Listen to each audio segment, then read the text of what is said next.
Boa tarde.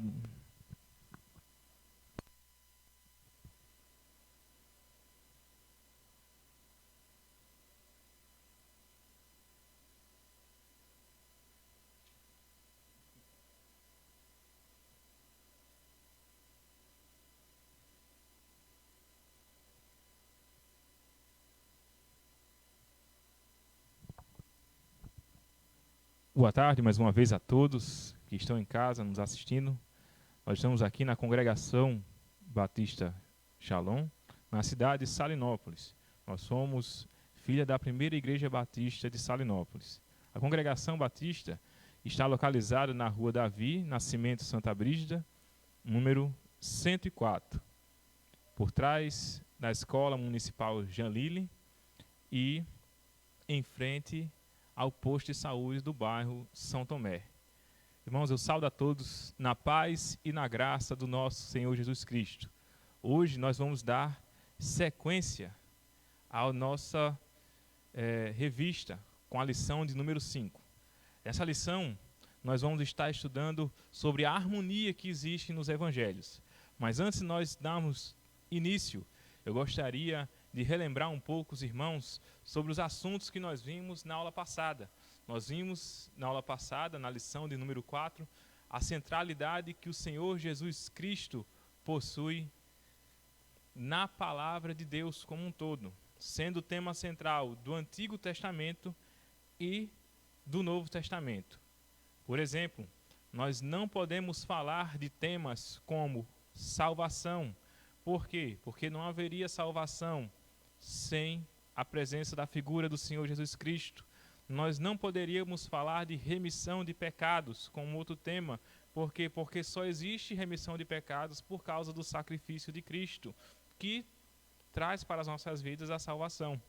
Nós não podíamos falar de um tema como a vida, porque a própria palavra de Deus diz que Jesus é a vida. Ele é o caminho, Ele é a verdade e Ele é a vida. E também não poderíamos deixar um tema de lado, que é Deus, porque o Senhor Jesus é uma das figuras da Trindade e Ele é o Filho na Trindade de Deus.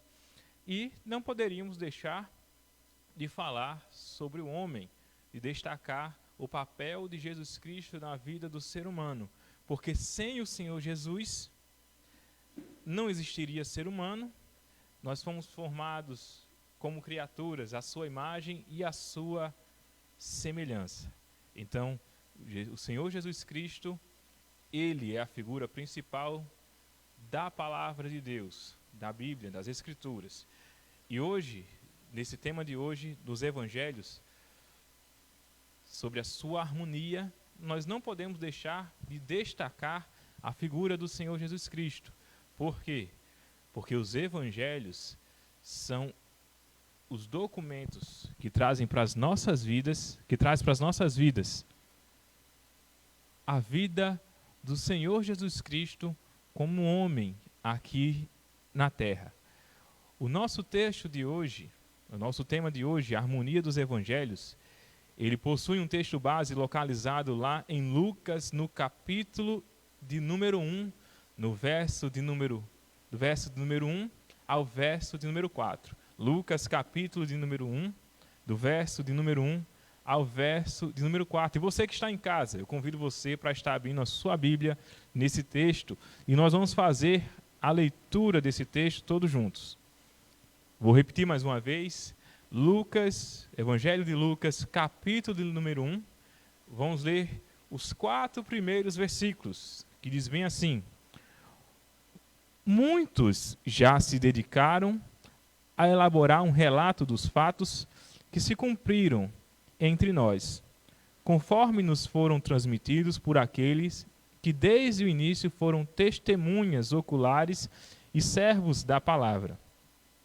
Eu mesmo investiguei tudo cuidadosamente, desde o começo, e decidi escrever-te um relato ordenado, ó excelentíssimo Teófilo, para que tenhas certeza das coisas que te foram ensinadas. Aí nesse texto traz para a gente a informação do cuidado do escritor do Evangelho de Lucas teve em investigar, observar com detalhes o que a palavra, o que os escritos, os testemunhos falavam aí da vida do Senhor Jesus. Irmãos, a nossa lição de hoje, ela possui 3 objetivos. O primeiro objetivo, ele tem a ver com o entendimento. O que é que nós vamos entender da lição de hoje? O segundo tem a ver com o interesse. O que é que nós podemos ter de interesse no estudo de hoje? E o segundo fala sobre ação. Como nós podemos agir? Entender, porque nós temos que entender a relação entre os evangelhos. Qual é a relação que existe entre os evangelhos? Mateus, Marcos, Lucas e João. Primeiro. Segundo, em interessar-se. Nós podemos estar interessados em estudar os evangelhos em conjunto para conhecer melhor a vida do Senhor Jesus.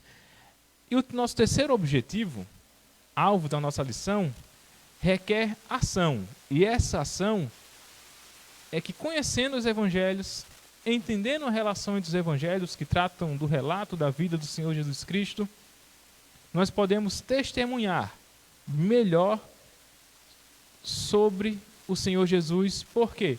Porque conhecemos melhor os evangelhos que falam da sua vida. Os evangelhos, irmãos, que todos nós conhecemos, que estamos em casa e que estamos aqui também na igreja, que são o evangelho de Mateus, Marcos, Lucas e João. Eles são chamados de evangelhos porque os evangelhos significam, no grego, boas notícias. Aí, eles trazem a boa notícia da vida do Senhor Jesus Cristo para as nossas vidas. Esses evangelhos foram escritos por autores variados, distintos, mas eles tratam de uma mensagem única. E essa mensagem tem a ver e fala para a gente da vida do Senhor Jesus Cristo. Vamos primeiro abordar o tema que fala da composição. Qual é a composição dos evangelhos no Novo Testamento? Os livros do Novo Testamento são organizados em grupos comuns e não de acordo com a sua origem cronológica. Por exemplo, é só um minutinho, irmãos.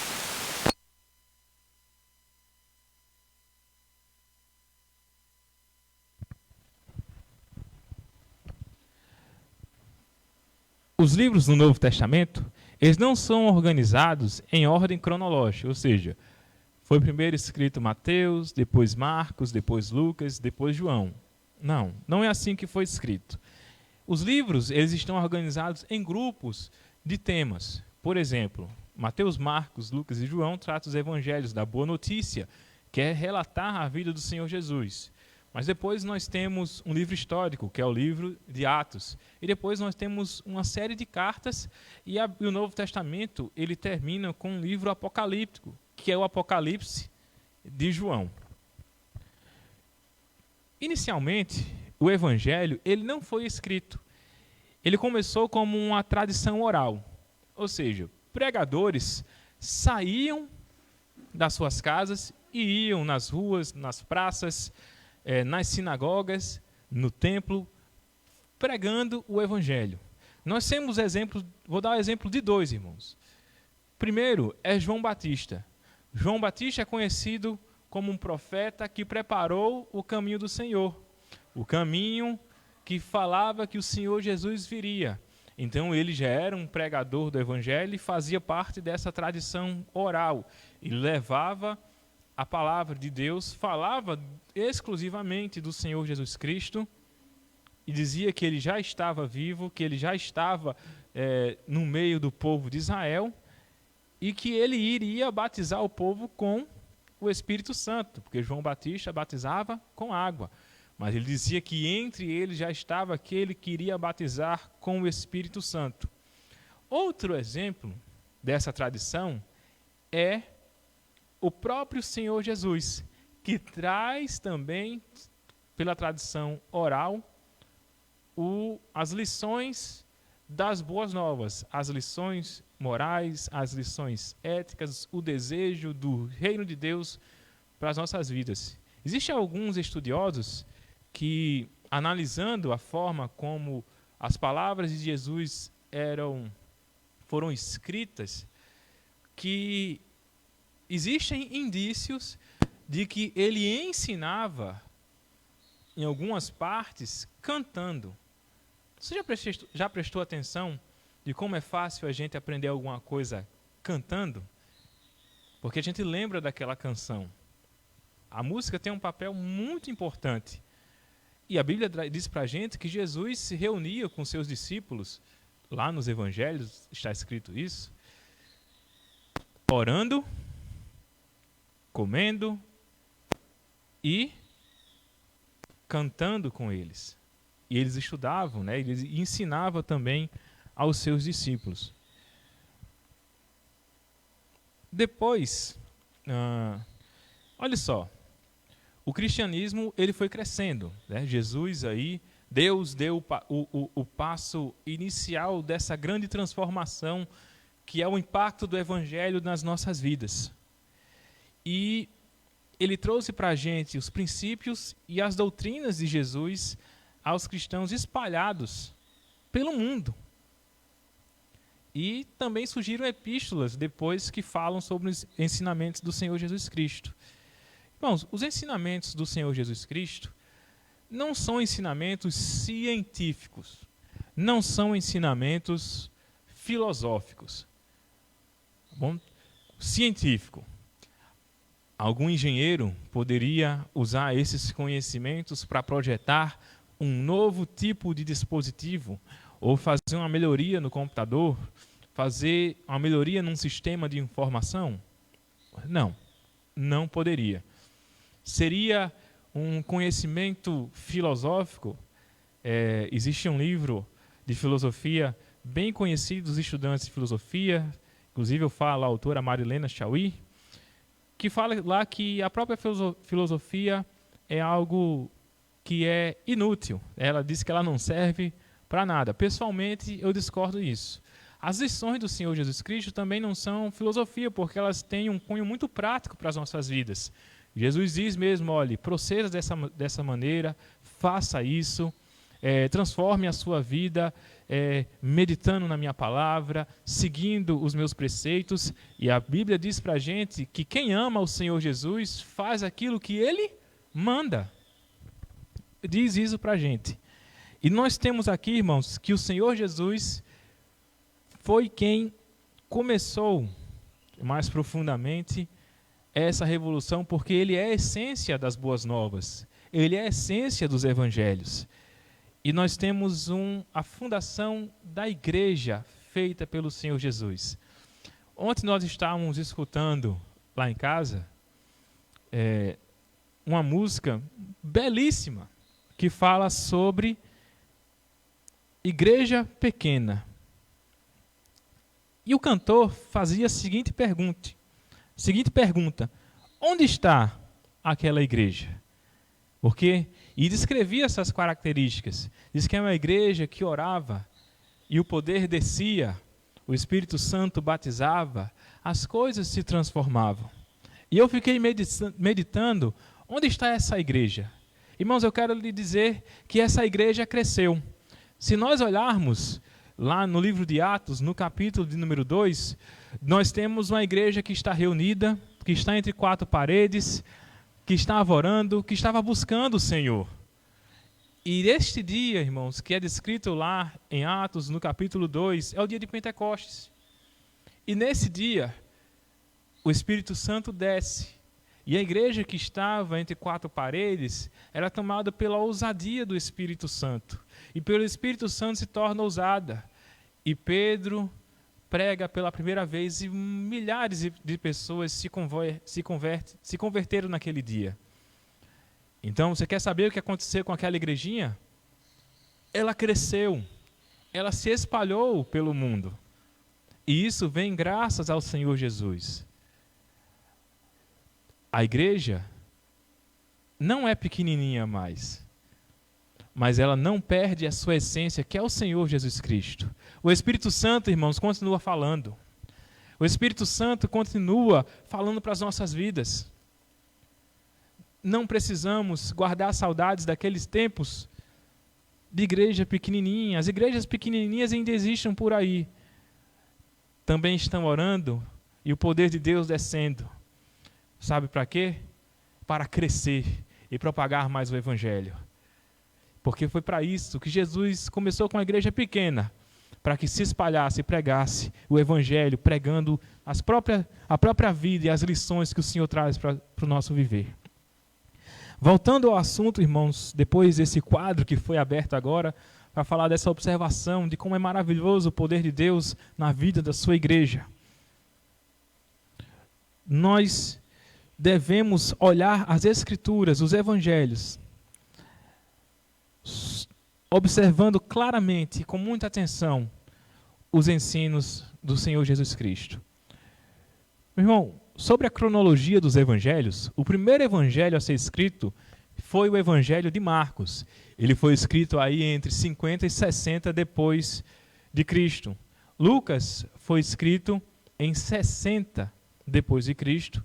Mateus foi escrito entre 60 e 70 depois de Cristo, e João foi o último evangelho, foi o evangelho escrito entre 85 e 90 depois de Cristo. Eu gostaria que nós parássemos um pouquinho nesse momento e pensássemos sobre os evangelhos para o dia de hoje. Você já prestou atenção, quando você estava lendo os evangelhos, de que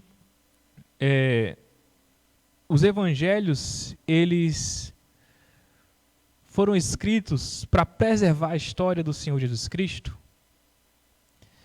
E você já parou para pensar na seguinte pergunta? A história de Cristo está preservada na minha mente e no meu coração? Porque nós não podemos ler os evangelhos simplesmente como se lê um livro em que não se tem desejo de aplicar aqueles ensinos que estão nele. Não. Nós temos que olhar nos evangelhos, vendo os ensinos e aplicando nas nossas vidas, para que esses ensinos não sejam meramente conceitos e algo que não seja prático em nosso viver.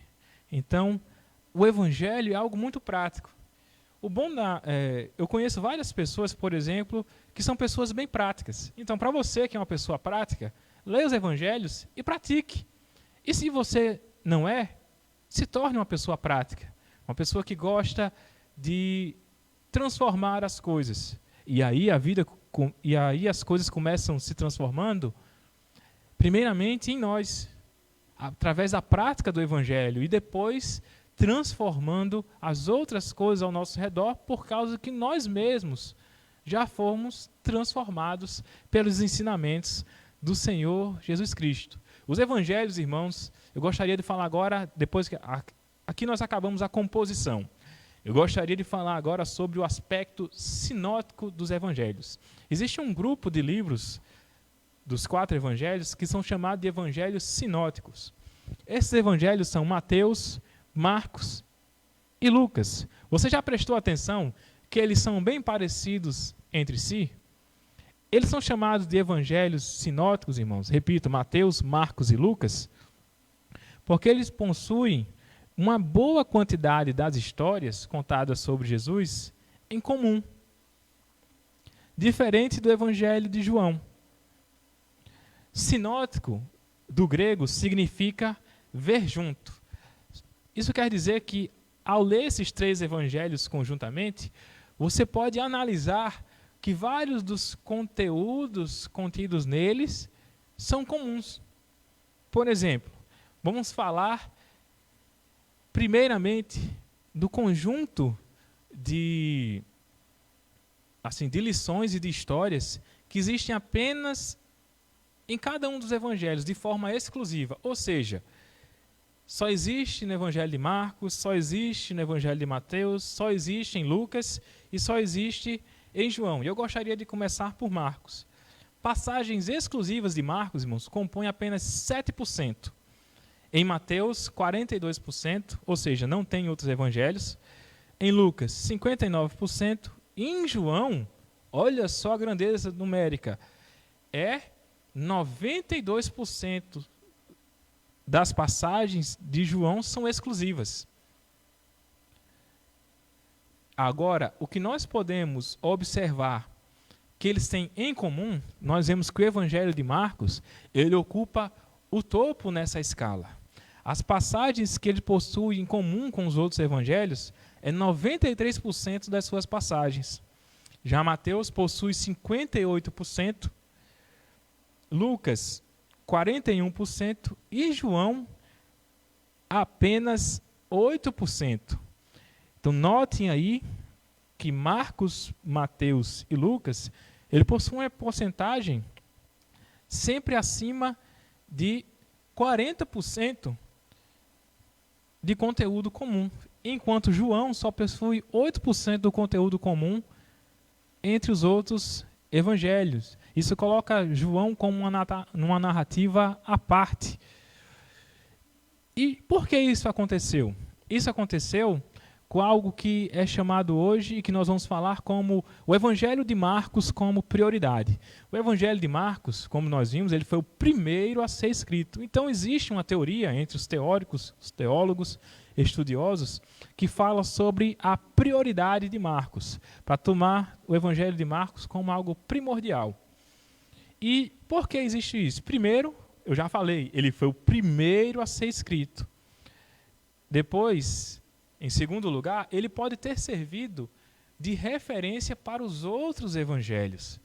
Como nós acabamos de ler lá em Lucas, no capítulo de número 1, verso de 1 a 4, Lucas declara que ele fez uma pesquisa minuciosa. Ele não fala explicitamente que usou o evangelho de Marcos, mas pela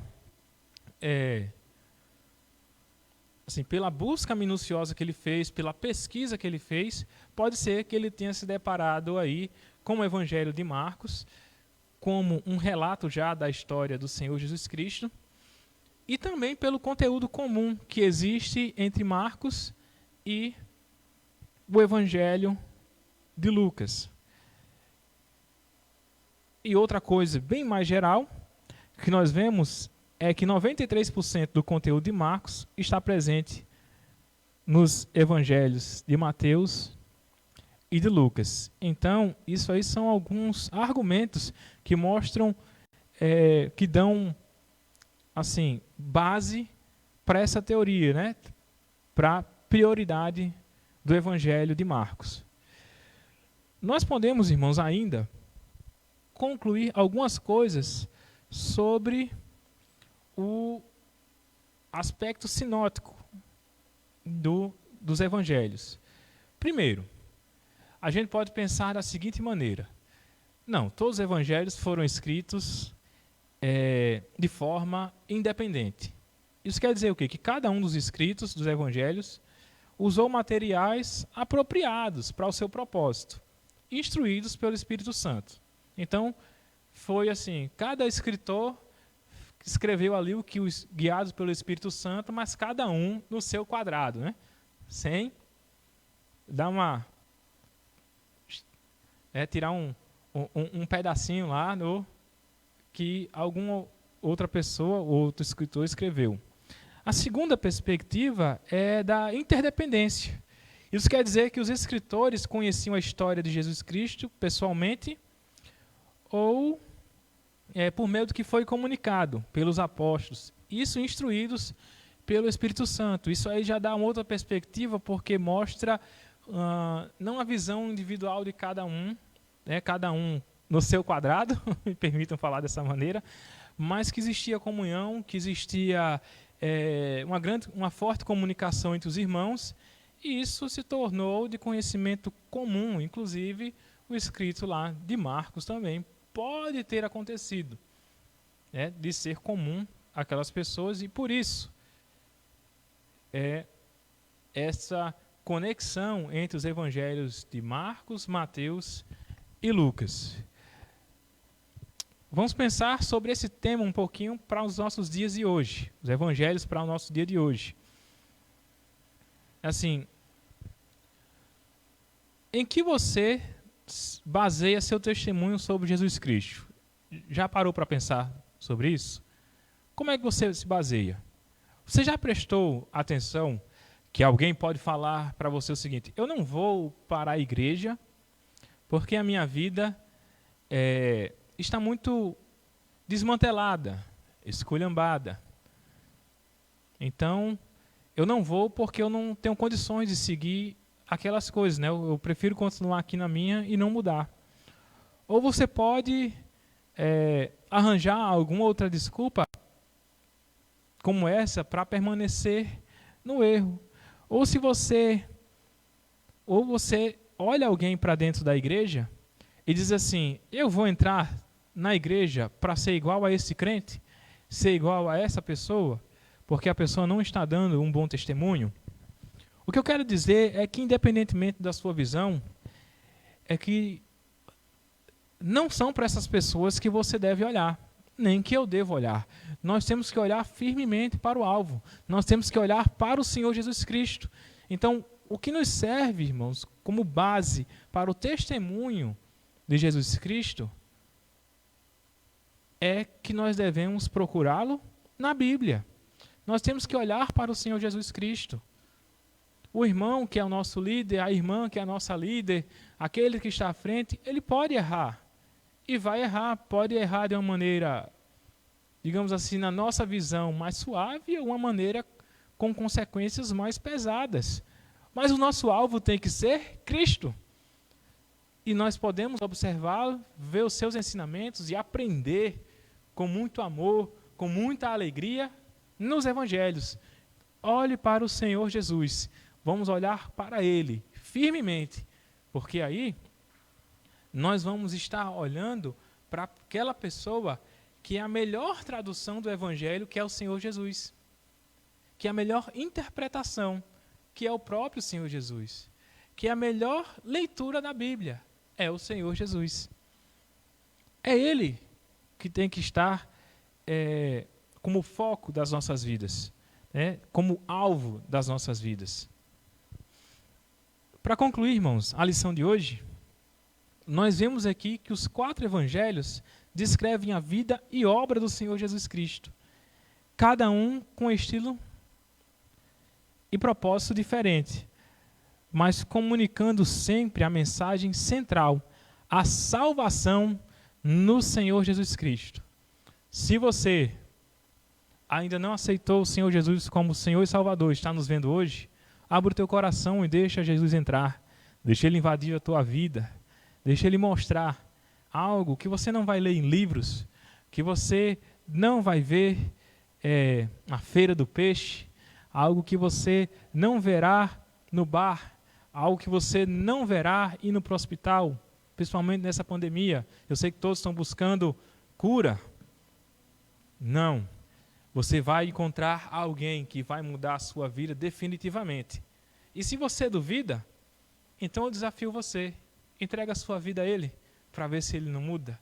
Não é uma mudança só de pensamento, é uma mudança prática de vida que ocorre todos os dias do nosso viver. Porque Jesus é o tema central da Bíblia, o Senhor Jesus é o tema central dos Evangelhos, o Senhor Jesus tem que ser o tema central da nossa vida, como pessoa individual e como povo, comunidade, cidade, país e mundo. O Senhor Jesus Cristo tem que ser o centro. Eu saudo a todos na paz e na graça do nosso Senhor Jesus Cristo. Eu sei que nós não oramos no início da nossa lição, mas nós vamos estar orando aqui no final. Tá certo? Então eu convido você na sua casa, feche seus olhos nesse momento e vamos estar falando com o nosso Deus. Oremos. Senhor Deus Todo-Poderoso, graças nós te damos, ó Pai. Graças nós te damos por tudo que o Senhor faz em nosso viver. Pai, eu gostaria de fazer um pedido especial ao Senhor. Nós vimos que lá no Paquistão o auxílio social está sendo negado para todos aqueles que se declaram cristãos, que creem no teu santo nome, Senhor Jesus Cristo. E está sendo cedido unicamente para aqueles que são muçulmanos.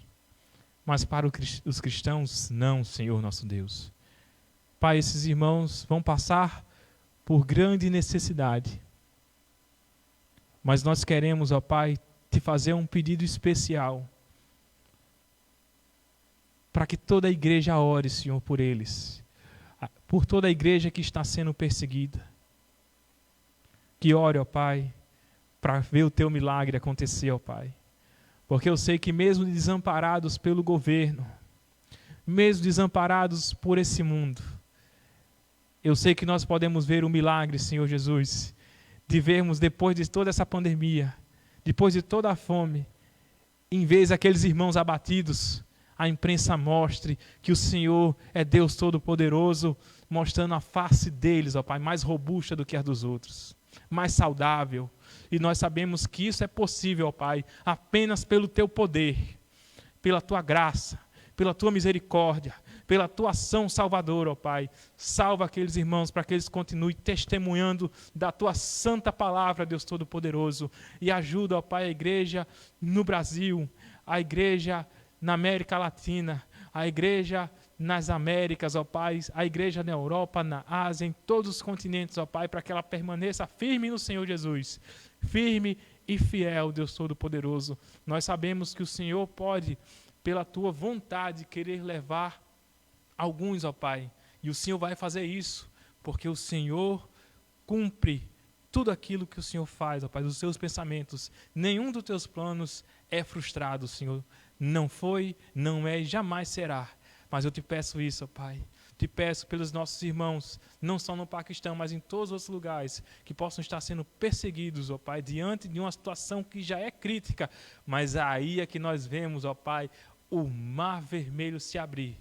E convido especialmente, em nome do Senhor Jesus, a igreja que está nos escutando, a igreja em Salinópolis, a igreja que pode estar em Natal, em todas as cidades, onde essa mensagem pode estar chegando, para que nós jejuemos e oremos pelos nossos irmãos, com consciência, com razão, com amor no coração, em nome do Senhor Jesus Cristo. Amém. Irmãos, louvado seja o nome do nosso Deus. Nós aguardamos todos, logo mais à noite, às 19h30, para o culto. Irmãos, eu gostaria realmente de reforçar esse convite para você. Vamos orar e jejuar pelos nossos irmãos que estão sendo perseguidos, mesmo nessa situação de crise, como está acontecendo com nossos irmãos no Paquistão. Vamos orar e jejuar por eles. Mas eu gostaria de observar algumas coisas. Não jejuem de maneira que a sua saúde fique prejudicada. E não jejuem se você não pode jejuar, irmão, se você tem problema de saúde. Não faça isso. E também não passe dias jejuando, porque sua imunidade vai baixar e a gente sabe que não é um momento propício. Então só faça se você não for comprometer a sua saúde. Então você pode fazer um jejum de 1 hora, consagração, de 2 horas, de 4 horas, mas não comprometa a sua saúde. Não quero ser irresponsável, indicando para os irmãos coisas que não devem ser feitas. Façam tudo com consciência, com razão, adore a Deus com a sua mente e com o seu espírito. Então, logo mais à noite, vamos estar aqui adorando o nome do nosso Senhor Jesus Cristo e reforço mais uma vez o convite às 19h30. Deus abençoe a todos, em nome do Senhor Jesus. Amém.